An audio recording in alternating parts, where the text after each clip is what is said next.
नमस्कार विद्यार्थी मित्रांनो, स्वागत आहे आपल्या या मराठी सैनिक यूट्यूब चॅनलवर. तर मित्रांनो, आज आपण शिक्षक भरतीसाठी महत्त्वाच्या काही पॉईंट्स बघणार आहोत. मित्रांनो, गेल्या वर्षी हे विचारण्यात आलेले होते सगळे जे काय आहेत आपले महत्त्वाची संघटना व संस्थापक. तर ते महाराष्ट्रातील बरेच वेळा विचारण्यात आले होते. 2023, 2022 या वर्षी बी ते विचारण्यात आलेले होते. तर आज आपण ते संघटना आणि संस्थापक पाहूया. बॅम्बो प्रेसिडेन्सी असोसिएशनचे संस्थापक कोण होते? फिरोजशाह मेहता हे जे आहे होते.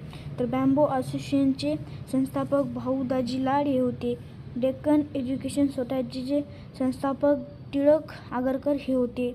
तर प्रार्थना समाजचे संस्थापक डॉक्टर आत्माराम पांडुरंग हे होते. तर परमसहाचे संस्थापक दादोबा पांडुरंग तळखरकर हे होते. तर ज्ञानप्रसारक सभाचे